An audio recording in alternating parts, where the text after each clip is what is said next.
बिस्मिल्लाहिर्रहमानिर्रहीम। अस्सलाम वालेकुम नादरीन, आप यूट्यूब चैनल देख रहे हैं। मैं इमरान खान हूँ। कुछ अहम खबरें हैं पाकिस्तान से। साल का पहला दिन है और पहला वीलॉग आपने देखा इस साल का। अब जो अहम तरीन खबरें हैं, आज की डेवलपमेंट्स, वो आप तक पहुँचाते हैं। पहली डेवलपमेंट ये है कि राणा शमीम साहब का जो केस है, जिसमें उन्होंने एक ऐसा बयान हल्फी जो लंदन में जाके जमा करवाया, जिसको अदालत ने मंगवा लिया और अदालत के मुताबिक सहाफ़ी ने उसको छाप कर अदालत की तौहीन की है। फ़र्द जुर्म आयद की जाएगी 7 जनवरी को, जबकि राणा शमीम साहब ने अदालत के ऊपर झूठे इल्ज़ामात लगाए हैं एक बयान हल्फी में। अब ये दोनों एक दूसरे पे डाल रहे हैं। यहाँ आज अदालत में एक दरख्वास्त की है और वो दरख्वास्त जो है वो की है दोबारा उस सहाफ़ी ने, यानी अंसार अब्बासी साहब ने। और उन्होंने अदालत से क्या कहा? उन्होंने अदालत से कहा कि हुक्मनामे में एक तरमीम कर दी जाए, यानी हुक्मनामे के अंदर एक पैराग्राफ है, उसे हज़फ कर दिया जाए, उसको ख़त्म कर दिया जाए। अंसार अब्बासी ने अपनी दरख्वास्त में हुक्मनामे का एक पैराग्राफ हज़फ करने की इस्तदा करते हुए कहा कि हुक्मनामे के मुताबिक हमसे पूछा गया कि क्या अदालती कार्रवाई पर असरअंदाज होने के लिए गलत हक़ाइक़ पर मबनी बयान हल्फी को रिपोर्ट करेंगे। हुक्मनामे के मुताबिक हमने कहा मफाद आमा में हम रिपोर्ट करेंगे। दरख्वास्त गुजार अंसार अब्बासी ने कहा कि ये पैराग्राफ क्लर्क की गलती या मेरी नाकस कम्युनिकेशन की वजह से उसका नतीजा है। मैंने कभी ऐसा नहीं कहा, ना ही कहूँगा। मैं तो सिर्फ बयान हल्फी का मौजूद होना रिपोर्ट करता हूँ। सच्चा है या झूठा है ये मैं नहीं जानता। यानी उनकी अपनी कोई साफ़ती जिम्मेदारी नहीं है कि वो सच और झूठ का पता लगाए। अगर कोई कुछ भी कहे पाकिस्तान के बारे में, रियासत के बारे में, इदारों के बारे में, तो अंसार अब्बासी साहब उसको छाप सकते हैं बगैर तहकीक किए हुए, बगैर तफ्तीश किए हुए।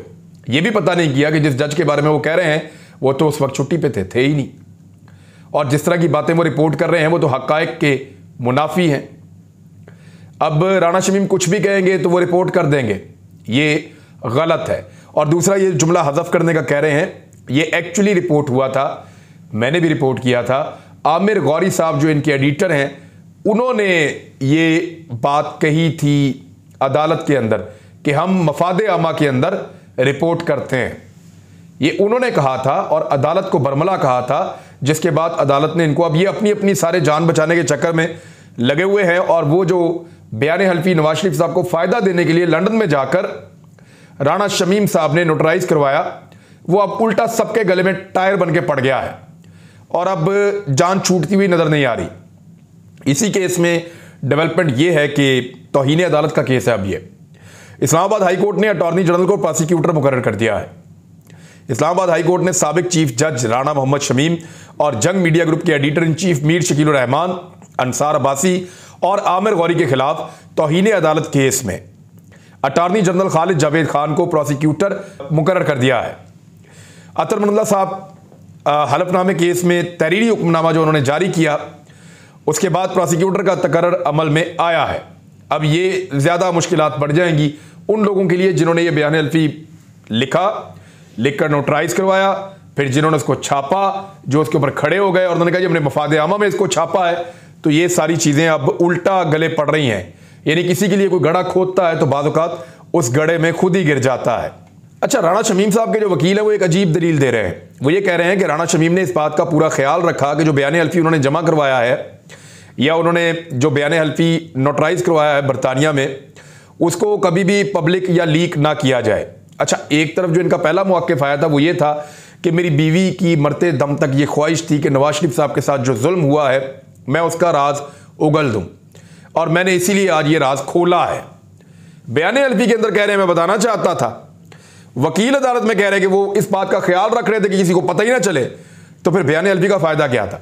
उसका फ़ायदा मियाँ नवाज शरीफ साहब को बरतानिया में था। वो उनके पॉलिटिकल असाइलम वाले केस में उनके बहुत काम आने वाला था।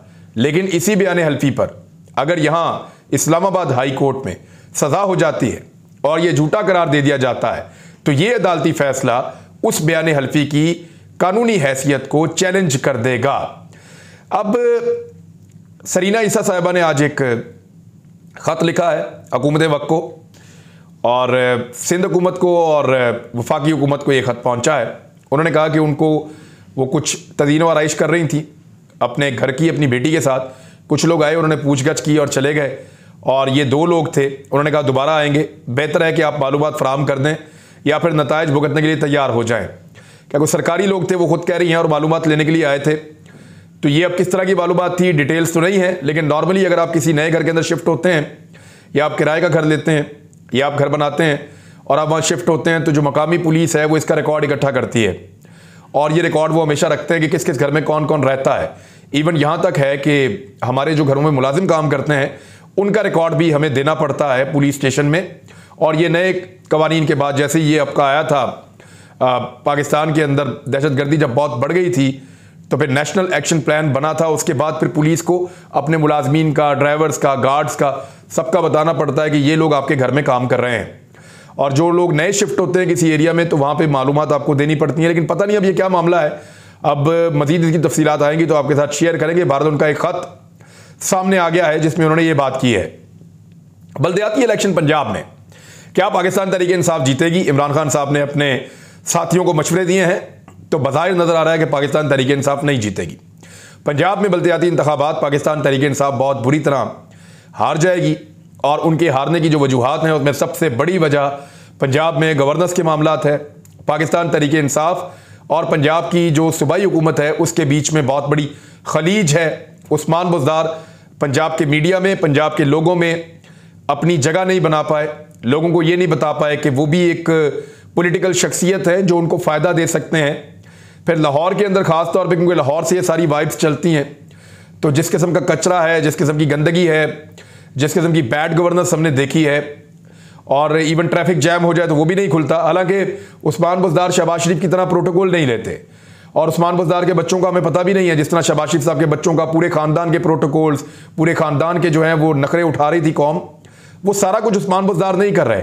बहुत सारी चीज़ें बदली हैं, लेकिन इसके बावजूद उस्मान बुज़दार साहब लोगों में अपनी जगह बनाने में नाकाम रहे हैं और बुरी तरह नाकाम रहे हैं।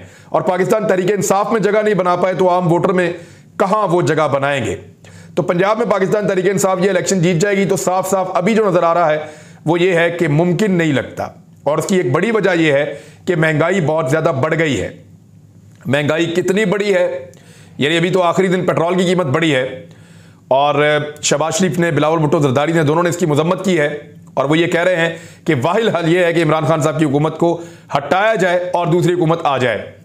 अब जो पेपर हैं, जो आदाद शुमार हैं, वो क्या बता रहे हैं महंगाई के बारे में, वो मैं आपको बता देता हूं। साल 2021 का जो इख्तिताम हुआ है, उसके इख्तिताम पे वफाकी इदारा शुमारियात से जो जारी करदा आदाद शुमार हैं, उनके मुताबिक 30 दिसंबर को ख़त्म होने वाले आखिरी हफ्ते में महंगाई की शरह 20.05% रिकॉर्ड की गई है, जबकि माहाना 18,000 रुपए से कम आमदनी वालों के लिए महंगाई की शरह 22% तक पहुंच गई है। ये बड़ी खौफनाक महंगाई थी।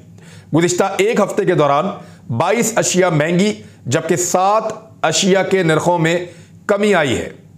ये तो महंगाई की एक सूरत हाल है पाकिस्तान में, जो लगातार पाकिस्तानियों को डैमेज कर रही है, उनको नुकसान पहुंचा रही है। अब आप एक और चीज पे गौर करें, ये एक डाटा है, मैं आपके साथ शेयर कर रहा हूं, जरा गौर से सुनिएगा। हुकूमत पाकिस्तान मिनी बजट इसलिए लेकर आई कि उनको लगता है कि जो हदफ उन्होंने मुकर्रर किया था पहले कि इतना टैक्स हमने पूरे साल में इकट्ठा करना है, वो हदफ था 5,829 अरब रुपए। 5,829 अरब रुपए या 5829 अरब रुपए, ये टैक्स पहले हुकूमत ने इकट्ठा करना था। अब जो नया हदफ मुकर्रर किया गया है 340 अरब रुपए का जो इजाफा हुआ है, नया हदफ है 6,179 अरब रुपए, यानी 6179 अरब रुपए। ये 340 अरब का इजाफा हुकूमत वक्त ने कर दिया है कि इतना हमने बजट इकट्ठा करना है या इतना पैसा रेवेन्यू हमने इतना कलेक्ट करना है। ये पहले बजट के अंदर ये था, मिनी बजट के अंदर 340 अरब बढ़ा दिया है। अब एक और खबर आपको देता हूं। मौजूदा महंगाई की सूरत हाल के साथ मिनी बजट को लाने से पहले 6 महीनों में जो एफबीआर ने अपना हदफ अबूर किया है वो क्या है, जरा वो भी आप सुन लें। फेडरल बोर्ड ऑफ रेवेन्यू ने साल 2021 में मुकर्ररा हदफ से 287 अरब रुपए ज्यादा टैक्स वसूल कर लिया है। एफबीआर ने जारी करदा एलामिया के मुताबिक 2021 साल में जुलाई से दिसंबर तक 2920 अरब रुपए टैक्स जमा किया है, जो हदफ था वो था 2633 अरब रुपए। 2633 अरब की बजाय 2920 अरब रुपया एफबीआर ने इकट्ठा कर लिया है। हालांकि साल के इख्तिताम में ज्यादा लोग अपनी रिटर्न्स जमा करवाते हैं और ज्यादा टैक्स मिल जाता है हुकूमत को।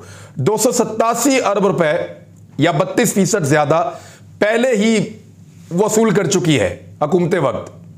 तो 340 अरब रुपए अगर टोटल बढ़ाने थे मिनी बजट को लाकर, तो 287 तो आप पहले ही ज्यादा वसूल कर चुके हैं। सिर्फ आपको 13 और 40 यानी आपको 53 अरब अगर आप ज्यादा वसूल मजीद कर लें अगले 6 महीनों में, तो मिनी बजट लाने की जरूरत नहीं थी। ये मिनी बजट तो फिर इसका मतलब है जिस हिसाब से टैक्स हुकूमत इकट्ठा कर रही है, ये 61 अरब की बजाय या 6179 अरब की बजाय ये 6300 अरब से भी ज्यादा आगे चले जाएंगे। ये आदादो शुमार बता रहे हैं, मैं नहीं कह रहा। हुकूमत मिनी बजट इसलिए लाई ताकि ज्यादा टैक्स इकट्ठा किया जा सके, लेकिन वो अपने हदफ से ज्यादा टैक्स पहले ही इकट्ठा कर चुकी है। तो फिर इस मिनी बजट को लाकर इसकी मंजूरी के बाद महंगाई के एक नए तूफान को क्यों जवाब फराहम किया जा रहा है हुकूमत की जानिब से। मैं एक आम इकोनॉमी का छोटा सा तालिब इल्म हूं, मेरे दिमाग में यह सवाल आया है, आपके दिमाग में भी आ सकता है, इसलिए मैंने सवाल आपके सामने रखा है और इसके ऊपर हम मजीद काम इंशाल्लाह करेंगे। एक रिपोर्ट आई है पाकिस्तान और इंडिया के बारे में। मैं वीलॉग के आखिर में आपको वो रिपोर्ट जरूर बताता हूं ताकि इससे आपको आगाही रहे और दुनिया के लिए ये बड़ी इंपॉर्टेंट चीज है। 2020 जून में एक रिपोर्ट आई थी और अभी उसका बहुत चर्चा हो रहा है क्योंकि पाकिस्तान और इंडिया अपने साथ कुछ डाटा शेयर कर रहे हैं, यानी जौहरी तनसीबात के बारे में और कैदियों की फहरिस्त के बारे में एक तबादला हुआ है पाकिस्तान और इंडिया के दरमियान। जो जौहरी हथियारों की तादाद पर नजर रखने वाला एक आलमी इदारा है Stockholm International Peace Research Institute, उसने अपनी रिपोर्ट में यह कहा कि एक अंदाजे के मुताबिक पाकिस्तान और इंडिया ने गुज़िश्ता 10 बरसों में अपने जौहरी हथियारों में दुगना इजाफा कर दिया है। इस इदारे की रिपोर्ट के मुताबिक पाकिस्तान के पास इंडिया से ज्यादा जौहरी हथियार या एटमी हथियार मौजूद हैं। इस रिपोर्ट के मुताबिक पाकिस्तान के पास 160 एटमी हथियार मौजूद हैं, जबकि इंडिया के पास 150 एटमी हथियार मौजूद हैं। रिपोर्ट में कहा गया है कि मुख्तलिफ ज़राए से हासिल करदा मालूमात की बुनियाद पर यह ख्याल किया जा रहा है कि इंडिया के मुकाबले में पाकिस्तान के जौहरी हथियारों की तादाद और इस्तादात और काबिलियत ज्यादा है। इस रिपोर्ट के मुताबिक दुनिया की 9 जौहरी ताकतों के पास इस वक्त तकरीबन 13,400 जौहरी हथियार या एटमी हथियार मौजूद हैं और रूस के पास सबसे ज्यादा हैं 6,375, अमेरिका के पास 5,800, चीन के पास 320, फ्रांस के पास 290, बरतानिया के पास 215, पाकिस्तान के पास 160, इंडिया के पास 150, इसराइल के पास 90 और शुमाली कोरिया के पास 30 से 40 जौहरी हथियार या एटमी हथियार मौजूद हैं। ये हथियार दुनिया में कितनी बड़ी तबाही ला सकते हैं इसका भी आप अंदाजा कर सकते हैं। यानी पाकिस्तान और इंडिया की अगर खाली लड़ाई हो जाए खुदा ना खास्ता और ये लड़ाई एटमी लड़ाई में बदल जाए तो आधी से ज्यादा दुनिया, ये दोनों मुल्क एक दूसरे को मारने के अंदर तबाह कर देंगे। दुनिया पे अंधेरा छा जाएगा, दुनिया में इस किस्म की बारिशें होंगी कि ज़मीनें बंजर हो जाएंगी, इंसानों में ताबकारी की वजह से बहुत सारी बीमारियां फैलेंगी और कई दहाइयों तक ये दुनिया संभल नहीं पाएगी। इस तरह के हालात पैदा हो जाएंगे। हुकूमत पाकिस्तान ने 628 हिंदुस्तानी कैदियों की फहरिस्त भारतीय हाई कमीशन को दी है।